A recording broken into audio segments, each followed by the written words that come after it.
E o homem de Alcides Peralta, em outro informe, está Angelo Peralta, está na Aruba. Quieto vai de luta para lograr justiça para sua tata e amigo. Ambos perdem a vida na mão de polícia de arrestar seu time.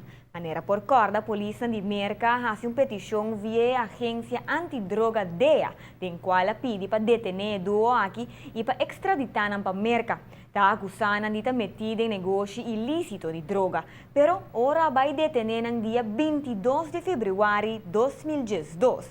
Algo vai robes em processo e polícia não alós dezenas de disparos riba auto com consequência fatal. A pesar de todas las declaraciones que daban en contra de esas dos personas, de que eran unos delincuentes que estaban fuertemente armados y que tenían una cantidad de droga dentro del vehículo, en el camino Dios colocó el video de las cintas de seguridad de Renaissance y con ese video yo pude, digamos, tener la base para poder iniciar un proceso justo en contra de esas dos personas que no tuvieron oportunidad para defenderse en los estrados judiciales.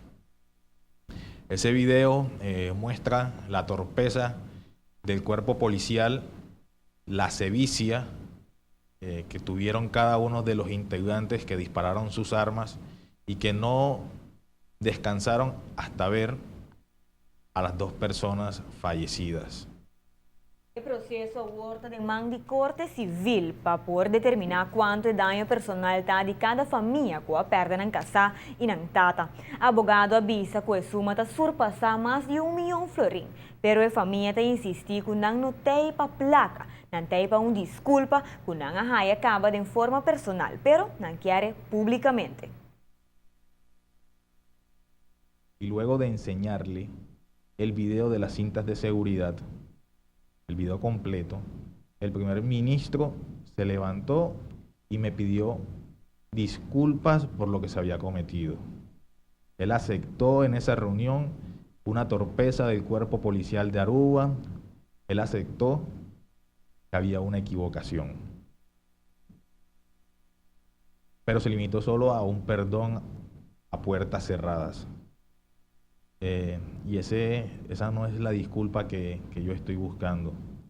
La disculpa que aquí buscamos, y lo hago ya en nombre de los colombianos, es que las autoridades competentes, a la persona que le corresponda pedir las disculpas públicas, lo haga. Eso es lo que estamos buscando. Esto va más allá de cualquier tipo de indemnización material. Esto ya es, digamos, un asunto que se vuelve de una parte íntegra, y eso es lo que estamos, digamos, tratando de alcanzar. Ali há 2 anos transcorricaba que o caso toma lugar para qual família está perdendo paciência com o processo. Da espera de por a cooperação de governo de aqui. Na criticar que Colômbia está conhecida para ajudar turista, ora algo sucede na Colômbia, pero obviamente ora colombiano passador de algo assim no exterior, nenhuma instância colombiana não está sali para nada.